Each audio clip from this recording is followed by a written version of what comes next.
ఓం శ్రీ సమర్థ సద్గురు సాయినాథ్ మహారాజ్ కి జై. మాధవ్ పస్లే అనే ఒక బాబా భక్తుడు. ఈయన కథ కోసం ఎవరో మనం తెలుసుకుందాం. బాబా అతన్ని ప్రేమగా మేడేవాలా అని పిలిచేవారు. షిరిడీలో అందరూ అతన్ని మధు అని పిలిచేవారు. అతడు తన చిన్ననాటి నుండే బాబా పట్ల ఆకర్షితుడయ్యాడు. యుక్త వయస్సు వచ్చాక బాబాతోనే ఉంటూ పగలు రాత్రి ఆయన సేవలోనే నిమగ్నమై ఉండేవాడు. ద్వారకామాయిని తొడవడం, బాబా కఫ్నీని ఉతకడం, బాబా కూర్చుని ఆసనాన్ని శుభ్రపరచడం, మసీదు మెట్ల వద్ద ఉన్నటువంటి తొట్టెలను నీటిలో నింపడం, బాబా స్నానానికి గోరువెచ్చటి నీరు ఉంచడం, ఆయన స్నానం చేసే వరకు వేచి ఉండి ఆయన ఒళ్ళు తొడవడం, మసీదు చావడిలో ఉన్నటువంటి దీపపు ప్రమిదల్ని శుభ్రం చేయడం, దీపాలు వెలిగించడంలో బాబాకు సహాయం చేయడం, బాబా గుర్రం శ్యామకర్ణను చూసుకోవటం వంటి పనులు అతను చేసేవాడు. దుని పక్కనే ఒక గది ఉండేది. దానిని కట్టెల నిల్వ చేయడానికి ఉపయోగించేవారు. ఆ గది యొక్క ఒక గోడలో దాదాపు 3 వంతుల భాగాన్ని బాబా తన సహస్తాలతో నిర్మించారు. ఆ సమయంలో మాధవ్ మట్టి మిశ్రమాన్ని తయారు చేసి బాబాకు సహాయం చేశాడు. బాబా ఇటుకలను పేర్చి ఆ మిశ్రమాన్ని పూతవేశారు. బాబా సమాధి చెందినప్పుడు బాబా ఉపయోగించినటువంటి చిలుమును సట్కాను బాబా సాహెబ్ జోగేకు ఇచ్చాడు మాధవ్. వాటిని జోగ్ తన పూజా మందిరంలో భద్రపరుచుకున్నాడు. తర్వాత కొంతకాలానికి జోగ్ తన నివాసాన్ని సకోరిలోని ఉపాసని ఆశ్రమానికి మార్చాడు. అప్పుడు తనతో పాటు పవిత్రమైనటువంటి ఆ వస్తువులను కూడా తీసుకుని వెళ్ళాడు. కాలక్రమంలో అవి సాయి సంస్థానంలో భద్రపరచబడ్డాయి. బాబా సమాధి చెందడానికి కొద్ది రోజుల ముందు బాబా భిక్షకు వెళ్ళారు. వారు తమ గురు ప్రసాదముని ప్రాణప్రదంగా చూసుకునే ఇటుక మసీదులో నేలపై ఉన్నది. నిత్యము దానికి మహల్సాపతి కాల్షీరామ్ షింపి అభిషేకం చేసేవారు. పూజ చేసి దుని దగ్గర స్తంభం పక్కన పెట్టేవారు. ఆనాడు మాధవరావు ఫస్లే మసీదు చిమ్ముతూ దానిపై దుమ్ము పడకుండా చేతిలోనికి తీసుకోగానే అది జారి కింద పడి విరిగిపోయింది. సాయి కోపిస్తారని పస్లే భయంతో వణికిపోతున్నాడు. కొద్దిసేపట్లో సాయి రానే వచ్చారు. విరిగిన ఇటుక చూసి చూపించలేదు. దానిని చెక్కిలికి ఆనుకుని కన్నీరు కారుస్తూ, విరిగినది ఇటుక కాదు, నా ప్రాలబ్ధం. ఇది నా జీవిత సహచరి, ప్రాణానికి ప్రాణం. దాని సహాయంతోనే నేను ఆత్మను ధ్యానించేది. అది విరిగిపోయింది. ఇక నేను ఎక్కువ కాలం జీవించను అని అన్నారు. అప్పుడు బాబా అనుమతిస్తే ఆ 2 ముక్కలను వెండితో కానీ లేదా బంగారు పోతుతో కానీ కలిపి గట్టిగా చుట్టి ఇస్తానని చెప్పాడు బ్యూటీ. కానీ బాబా అందుకు అంగీకరించలేదు. 1936లో ఒకరోజు రాత్రి ముస్లిం భక్తుడు చోటేఖాన్, మాధవ్ ఫస్లే మసీదుల్లో నిద్రిస్తున్నారు. మధ్యరాత్రిలో, అరే మధు లే, నేను మూత్ర విసర్జన చేయాలి అన్న బాబా మాటలు చోటేఖాన్కు వినపడ్డాయి. కానీ మాధవ్ గాఢ నిద్రలో ఉండి లేవలేదు. మరుసటి రోజు ఉదయం బాబా కూర్చునే ప్రదేశంలో నీళ్లు మరుగగట్టి ఉండడాన్ని, ఆ నీళ్లు సువాసన వెదజల్లడాన్ని గమనించి వాళ్ళిద్దరూ ఆశ్చర్యపోతారు. ఒకసారి మాధవ్ని కాశీయాత్రకు వెళ్ళమని ఆదేశించారు బాబా. అందుకతడు వెనకాడుతూ, బాబా నాకు అక్కడికి ఎలా వెళ్ళాలో తెలీదు అన్నాడు బాబా. షిరిడీ నుండి పైఠాన్, జల్నా, బాలాజీ, దేవల్గావ్, ఓంకార్, అజ్మీర్, నీమూచ్, చివరిగా కాశీ వెళ్ళు అని చెప్పి దారి ఖర్చుల కోసం 10 రూపాయలు ఇచ్చారు.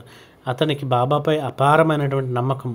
అడుగడుగున ఆయన తనను చూసుకుంటారని అతనికి తెలుసు. కాబట్టి బాబా ఇచ్చినటువంటి 10 రూపాయలను పాత కఫ్నీ రూపంలో బాబా ఆశీస్సులను వెంట పెట్టుకుని తీర్థయాత్రలకు బయలుదేరాడు. మహారాష్ట్ర, మధ్యప్రదేశ్, ఉత్తరప్రదేశ్ రాష్ట్రాల మీదుగా 1400 పైగా సాగే ప్రయాణం అది. మాధవ్ ఎటువంటి ఇబ్బంది లేకుండా పైఠాన్ వచ్చి అక్కడ నుండి నందు పాటిల్ని కలుసుకున్నాడు. నందు అతనికి ఎక్కడికి వెళ్తున్నారు అని అడిగారు. అందుకు అతడు బాబా కాశీ వెళ్ళమని చెప్పారు. ఆ ప్రయాణంలో ఉన్నానని చెప్పారు. నందు అతని ఇంటి ఆహ్వానించి 4 రోజులు ఆతిథ్యం ఇచ్చాడు. బాబా దైవత్వం గురించి, తాను పొందిన అనుభవాల గురించి నందుతో పంచుకున్నాడు మాధవ్. తర్వాత నందు తన గుర్రపు బండిపై మాధవ్ని జల్నా వరకు తీసుకుని వెళ్ళి అక్కడ వదిలిపెట్టారు. అక్కడి నుండి మాధవ్ బాలాజీ దేవల్గావ్ వరకు నడిచి వెళ్ళి అక్కడ రంగనాథ్ మహారాజును కలిశాడు. అతన్ని చూస్తూనే సర్వజ్ఞుడైన శ్రీ రంగనాథ్ మహారాజ్ ఆధ్యాత్మికంగా వెలుగొందుతున్నటువంటి షిరిడిలో జీవించడం నీ అదృష్టమని అన్నారు. తరువాత మాధవ్ తన ప్రయాణాన్ని కొనసాగించాడు. అతడు తన ప్రయాణాన్ని నిలిపిన ప్రతిసారి ఎవరో ఒకరు అతనికి సహాయం చేస్తూనే ఉన్నారు. కాలినడకన అతడు ఓంకారేశ్వర్ చేరుకుని అక్కడ ఆలయంలో 2 రోజులు ఉండిపోయాడు.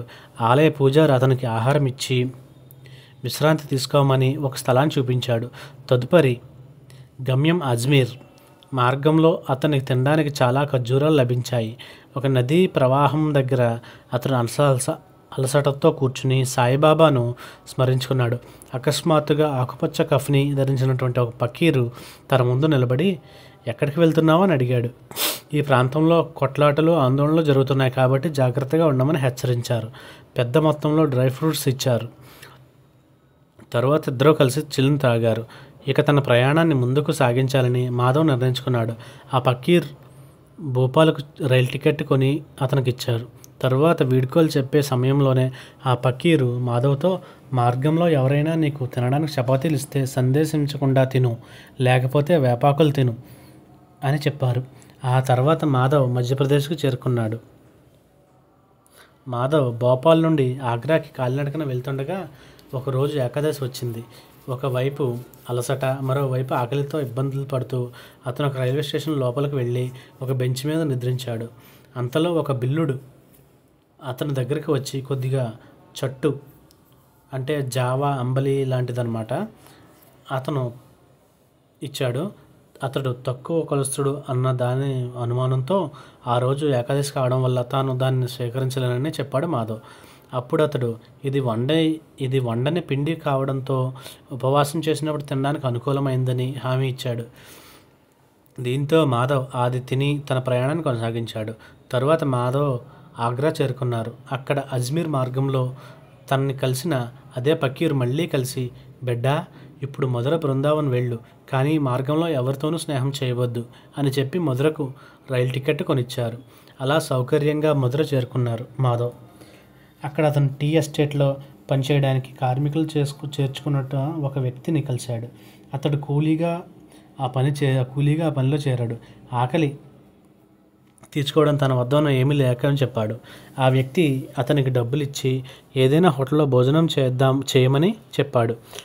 అలా ఆ వ్యక్తి వరుసగా 8 రోజులు అతనికి డబ్బులు ఇచ్చాక హఠాత్తుగా మాధవ్కి పకీర్ మాటలు గుర్తొచ్చి అక్కడ నుండి కాన్పూర్ వైపు నడక సాగించాడు. దారి పొడవునా అతనికి తినడానికి చపాతీలు లభించాయి. తరువాత మళ్ళీ అదే పకీరు మాధవ్ని కలిసి తినడానికి చట్టు లక్నో మీదుగా అయోధ్యకు వెళ్ళమని సలహా ఇచ్చాడు. అంతేకాదు, సౌకర్యవంతమైన ప్రయాణం కోసం అవసరమైన సమాచారాన్ని అంతా ఇచ్చి ఎక్కడ ఉండాలో ఏమి తినాలో కూడా చెప్పాడు ఆ పకీరు. ఆ విధంగా తన ప్రయాణాన్ని సాగించి చివరికి కాశీ చేరుకున్నాడు మాధవ్. అక్కడ మోహన పాండ్య అనే వ్యక్తి మాధవ్ని కలిసి తన ఇంటికి తీసుకెళ్లి 5 రోజుల పాటు ఎంతో బాగా చూసుకున్నాడు. మాధవ్ కాశీలో సుప్రసిద్ధ విశ్వనాథుని ఆలయాన్ని, గంగానది వెంబడి ఉన్నటువంటి అనేక దేవాలయాలను సందర్శించాడు. తరువాత గంగానదిలో స్నానం ఆచరించి ఆ తరువాత రైల్లో ప్రయాగ వెళ్ళి త్రివేణి సంగమంలో స్నానం చేశాడు. అక్కడ కూడా అదే పకీరు మళ్ళీ మాధవ్ కలిసి మన్మాడ్కి టికెట్ కొంచి ఇంటికి వెళ్ళమని చెప్పాడు. మాధవ్ మన్మాడ్ చేరుకొని అక్కడి నుండి నడుచుకుంటూ షిరిడి వెళ్ళి నేరుగా బాబా దర్శనానికి వెళ్ళాడు. బాబా అతను చూస్తూనే, నీ ప్రయాణం అంతా నేను నీతోనే ఉన్నాను, ఈ 3 నెలలు నేను నిన్ను చాలా సందర్భాల్లో రక్షించాను అంటూ స్వాగతించారు. ఆ మాటలు విని అతడు ఆనందాశ్చర్యపరితుడై బాబా పాదాలకు నమస్కరించి బాబా చేసిన సాయానికి కృతజ్ఞతగా అతడు తనతో పాటు తెచ్చుకున్నటువంటి గంగా జలాన్ని ప్రతిరోజు బాబా త్రాగే నీటిలో, స్నానం చేసే నీటిలో కలుపుతూ ఉండేవాడు. ఓం శ్రీ సాయినాథాయ నమః. శ్రీ సమర్థ సద్గురు సాయినాథ్ మహారాజ్ కీ జై. ఓం శ్రీ సమర్థ సద్గురు సాయినాథ్ మహారాజ్ కీ జై. అలాగే మేఘశ్యామ్ అనే ఒక గొప్ప భక్తుడు ఉండేవాడు. ఆయన కథ కోసం మనం తెలుసుకుందాం. మేరవ్ గ్రావ్లో మేఘ అనే సాధారణ బ్రాహ్మణ భక్తుడు ఉండేవారు. అతని పూర్తి పేరు మేఘశ్యామ్. అతను ఎప్పుడూ ఓం నమ శివాయ అనే పంచాక్షరి మంత్రాన్ని జపిస్తూ ఉండేవాడు. అతనికి గాయత్రి, సంధ్యామంత్రం, బ్రహ్మయజ్ఞం, వైశ్వదేవం, రుద్రం మొదలైన బ్రాహ్మణ విధుల గురించి తెలియదు. అతనికి డిప్యూటీ కలెక్టర్గా పనిచేస్తున్నటువంటి హరి వినాయక్ సాటేతో పరిచయం ఏర్పడింది. సాటే అతని శ్రేయస్సు కోరి అతనికి బ్రాహ్మణ విధుల గురించి వివరించి గాయత్రి మంత్రాన్ని, సంధ్యా వార్చడాన్ని బోధించాడు. అంతేకాదు ఖర్చులకు 8 రూపాయలు ఇచ్చి బ్రోచ్ అనే ఊరికి పంపి అక్కడ రోజువారీ శివపూజలో నియమించబడ్డాడు. ఎల్లప్పుడూ ఒంటికాలుపై నిలబడి శివుణ్ణి ఆరాధిస్తూ ఉండేవాడు. క్రమంగా సాటే, మేఘాలిద్దరూ మధ్య పరస్పర అభిమానం పెరిగింది. సాటేను మేఘ తన మార్గదర్శకునిగా భావించేవాడు. కొన్ని రోజుల తర్వాత సాటే భావోద్వేగంతో తన సద్గురువు అయినటువంటి సాయిబాబా గొప్పతనం గురించి మేఘకు వివరించారు. శివుని అవతారమైన నా గురువును మతాచారాలతో, గంగా జలాలతో అభిషేకించాలని నా అభిలాష. నీ భక్తి శ్రద్ధలు చూచి నేను ఎంతో సంతోషించాను. అదృష్టం అంటే నీకు కూడా నా గురువైనటువంటి సాయిబాబాను దర్శించి ఆయన లీలలు అలాగే ఆశీస్సులను పొందాలని నేను కోరుకుంటున్నాను. అది నీ ఆధ్యాత్మిక అభివృద్ధికి ఎంతో దోహదపడుతుంది అని అన్నాడు. అప్పుడు మేఘ, మీ గురువు ఏ కులానికి చెందినవాడు అని అడిగారు. అందుకు సాటే, ఆయన కులం ఏమిటో నాకు తెలియదు. హిందువులు, ముస్లింలు ఇరువురిని ఆయనను తమవారుగా చెప్పుకుంటారు. మసీదు ఆయన నివాసం. ఆయన ముందు నిరంతరం దుని వెలుగుతూ ఉంటుంది. అందులోకి అగ్నికి ఆయన తాము తెచ్చుకున్నటువంటి భిక్షను అర్పిస్తారు అని చెప్పారు. ఆ మాటలు వింటూనే మేఘ స్తంభించిపోయాడు. కాసేపటి తేరుకుని ఆయన నివాసం మసీదు అయినప్పుడు ముస్లింలు ఆయనను తనవానుగా పరిగణించినప్పుడు ఆయన ముస్లిమే అయి ఉండాలి. ఒక యవ్వనుడు ఎప్పుడైనా గురువు కాగలడా?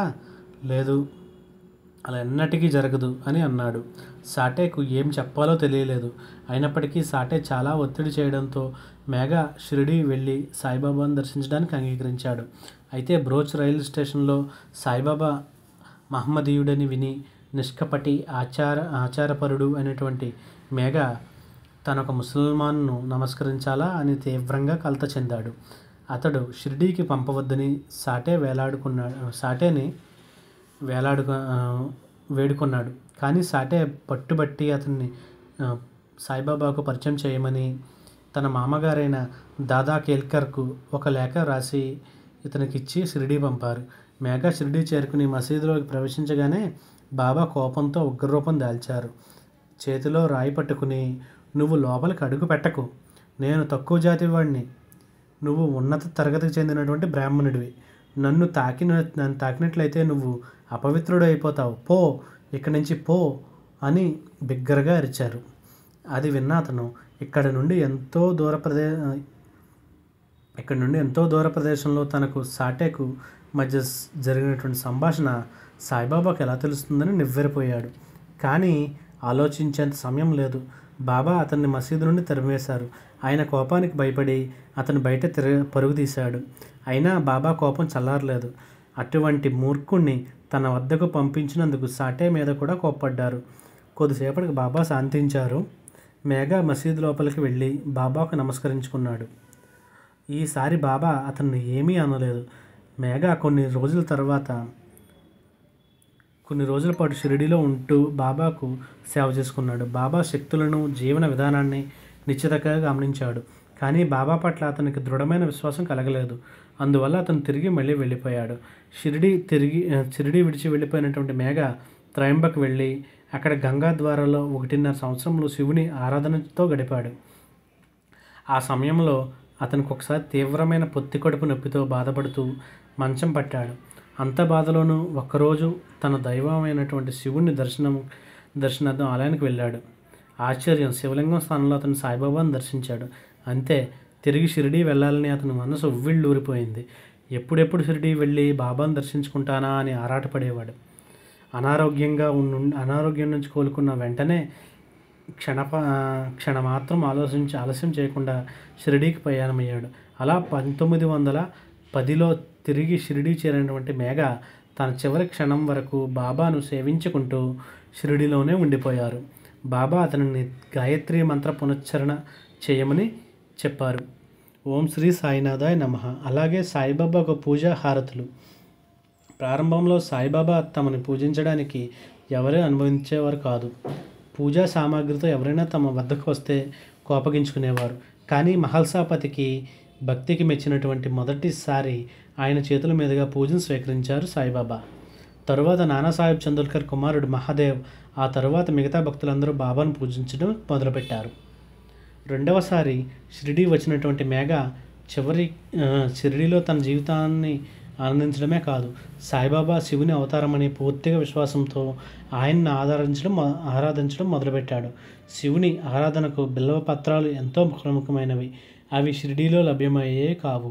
అందువల్ల మేఘ రోజు 1.5 మైళ్ళు దూరం నడిచి వెళ్ళి వాటిని తీసుకుని వచ్చేవాడు. కొంతకాలానికి చావడిలో కాగడ హారతి, శేషహారతి మొదలయ్యాయి.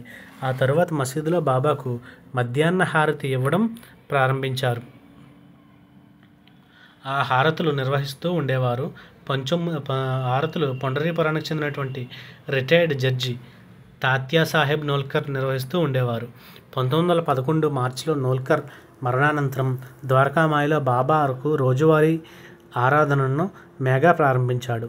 అతడు ఒంటి కాలి మీద నిలబడి ఏకాగ్రతతో ఎంతో భక్తి శ్రద్ధలతో బాబాకు ఆరతి చేసేవాడు. నిత్యక్రమం. మేఘా ప్రతిరోజు గ్రామంలోని దేవతలందరినీ ఆరాధించేవాడు. తరువాత మసీదుకు వచ్చి బాబా ఆసనాన్ని నమస్కరించి బాబాను ఆరాధించేవాడు. బాబా పాదాలు కడిగి ఆ నీటిని తీర్థంగా త్రాగేవాడు. ఒకసారి ఈ నియమం తప్పింది. ఆ రోజు ఖండోబా మినహా అన్ని గ్రామ దేవతల పూజలు పూర్తయ్యాయి. ఖండోబా ఆలయానికి తలుపులు మూసి ఉన్నందున అతను నేరుగా మసీదుకు వచ్చి బాబాను పూజించుకోబోయాడు. బాబా తమను పూజించడానికి ఒప్పుకోకుండా నీ నిత్యక్రమంలో అంతరాయం ఏర్పడింది, వెళ్ళి గ్రామ దేవతలందరి పూజ పూర్తి చేసి ఇక్కడికి రా అని అన్నారు. దానికి అతను, బాబా ఖండోబా ఆలయం తలుపులు మూసి ఉన్నాయి కాబట్టి నేను ఖండోబాను పూజించలేకపోయాను అని అన్నారు. అప్పుడు బాబా, మళ్ళీ వెళ్ళు, ఇప్పుడు తలుపులు తెరిచి ఉన్నాయి, మిగిలిన ఆ పూజను పూర్తి చేసి రా, ఆపై మామూలుగా ఇక్కడ పూజ హారతులు చేసుకోవచ్చు అని అన్నారు. అతను వెళ్ళేసరికి బాబా చెప్పినట్లే ఖండోబా ఆలయం తలుపులు తెరిచే ఉన్నాయి. ఖండోబా పూర్తి చేసి అతను మసీదుకు తిరిగి వెళ్ళాడు. ఆ తరువాత సాయిబాబాకు పూజ హారతులు యథావిధిగా జరిగాయి. ఇలాంటి అనుభవాలు బాబా పట్ల మేఘా విశ్వాసాన్ని ఇంకా బలపరిచాయి. గంగా స్నానం. ఒక మకర సంక్రాంతి పర్వదినాన మేఘా సాయిబాబాను గోదావరి నదీ జలంతో అభిషేకించాలని అనుకున్నాడు. బాబా మొదట అలా చేయడానికి ఇష్టపడలేదు, కానీ మేఘా పదే అభ్యర్థించడం మీదట ఒప్పుకున్నారు. సంక్రాంతి రోజునటువంటి మేఘా ఉదయాన్నే లేచి రాను పోను 8 మైళ్ళ దూరం నడిచి గోదావరి నది నీళ్లు తీసుకొచ్చాడు. స్నానానికి సిద్ధం కమ్మని మేఘా ఎంత బతిమలాడినా బాబా తమ ఆసనం మీదకు నుండి లేవలేదు. మధ్యాహ్న ఆరతి పూర్తయ్యి భక్తులంతా తమ ఇళ్లకు వెళ్ళిపోయారు. అప్పుడు మేఘా, బాబా మధ్యాహ్నం అయ్యింది, కనీసం ఇప్పుడైనా మీరు లేవండి, మీరు స్నానానికి సిద్ధం కండి అని అన్నాడు. అందుకు బాబా, నాలాంటి పక్కీరుకు గంగాజలంతో స్నానం ఎందుకు అని అడిగారు. మేఘా తన పట్టు విడవకుండా, నాకు తెలిసింది ఒక్కటే, శివుడు గంగా స్నానంతో ప్రసన్నుడవుతాడని. ఈరోజు సంక్రాంతి కావున ఈ పవిత్రమైనటువంటి రోజున నేను శివుణ్ణి అభిషేకించడానికి మీరు ఒప్పుకోవాలి అని బాబాను ఒప్పించాడు. అయితే బాబా సరే అని తన ఆసనం మీద నుండి దిగి ఒక పీటపై కూర్చొని తలగుడ్డని తొలగించి తల ముందుకు చాచి, నువ్వు మొండిపట్టు పడుతున్నావు కాబట్టి ఒప్పుకుంటున్నాను, శరీరానికి శిరస్సు ప్రధానం, నా తలపై కొద్దిగా నీళ్లు పొయ్యి, దాంతో మొత్తం శరీరానికి స్నానం చేసినట్లు అవుతుందన్నారు. బాబా మాటలకు అంగీకరించినటువంటి మేఘా నెమ్మదిగా బాబా శిరస్సుపై నీళ్లు పోస్తూ బాబా పట్ల ప్రేమ ఉప్పొంగగా హరగంగే అంటూ మొత్తం పాత్రలో నీళ్ళన్నింటినీ బాబా తలపై కుమ్మరించాడు. మొత్తానికి తన శివునికి స్నానం చేయించి మేఘా ఆనందంతో ఉబ్బితబ్బయ్యాడు. అంతలోనే అతడు ఒక అద్భుతం దృశ్యాన్ని చూసి ఆశ్చర్యచకితుడయ్యాడు. పాత్రలో నీటిని మొత్తం కుమ్మరించినా సరే బాబా తల మాత్రమే తడిసింది. మిగతా శరీరం అంతా పొడిగానే ఉంది. ఆయన కఫ్నీ మీద ఒక్క నీటి బొట్టు కూడా లేదు. అతడు పదే పదే ఆ అద్భుతాన్ని గుర్తు చేసుకుంటూ, సాయిబాబా విశిష్ట లక్షణం గలవారు, ఆయన నన్ను సంతోషపెట్టడమే కాకుండా గురువు ఆదేశాన్ని ఉల్లంఘించిన నింద రాకుండా నన్ను రక్షించారు అని ఆనందపడ్డారు. అలాగే శివలింగం. మేఘాకు శ్రీ సాయిబాబా మరో సాటిలేని అనుభవాన్ని ప్రసాదించి అతనిని పూర్తిగా తన వశం చేసుకున్నారు. సాయిబాబాకు సేవ చేయడం ప్రారంభించినటువంటి సుమారు సంవత్సరం తర్వాత ఒక తెల్లవారుజామున మేఘా మంచంపై పడుకుని ఉన్నాడు. కళ్ళు మూసుకుని ఉన్నప్పటికీ అతను మెలకువగానే ఉన్నాడు.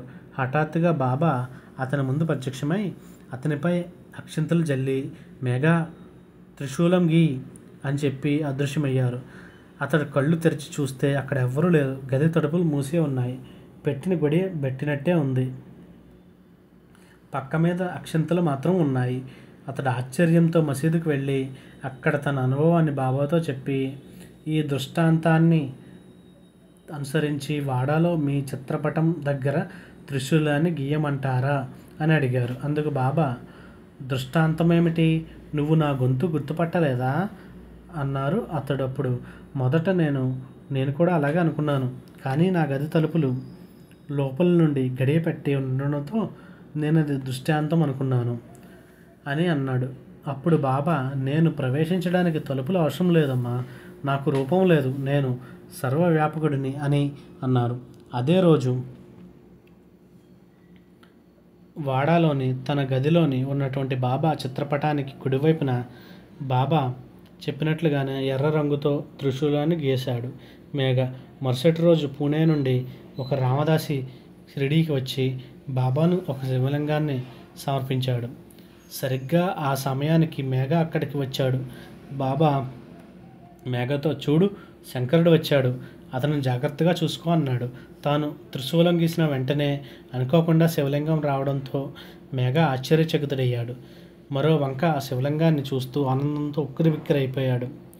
అదే సమయంలో వాడాలో ఉన్నటువంటి కాకాసాహెబ్ దీక్షిత్ స్నానం చేసి తలపై తువాలు వేసుకుని నిలబడి సాయిని ధ్యానిస్తుండగా అతని మనోనేత్రానికి ఒక శివలింగం గోచరమైంది. దాని గురించి అతడు ఆలోచిస్తూ ఉండగా బాబా తనకి ప్రసాదించినటువంటి శివలింగాన్ని తీసుకుని వచ్చి అతనికి చూపించాడు మేఘ. ఆ శివలింగం కొన్ని నిమిషాల ముందు తన మనోదృష్టికి గోచరించిందని, శివలింగము ఒకేలా ఉండడంతో దీక్షిత్ ఆనందభరితుడయ్యాడు. మేఘ తను గీసినటువంటి త్రిశూలం పక్కనే ఆ శివలింగాన్ని ప్రతిష్ఠించి పూజింపసాగారు. ఇలా చాలా కాలం షిరిడీలో ఉంటూ బాబా వినయ విధేయాలతో సేవ చేసుకున్నాడు. మేఘ తీక్షమైన చూపులు, చక్కటి ముఖ వచస్సు, దృఢమైన ఆరోగ్యము కలిగి చాలా చక్కటి ముఖ వచస్సు, దృఢ ఆరోగ్యం కలిగి చాలా సాదాసీదాగా ఉండేవాడు. ముక్కుసూటి మనిషి. ఇతరులతో పెద్దగా కలిసేవాడు కాదు.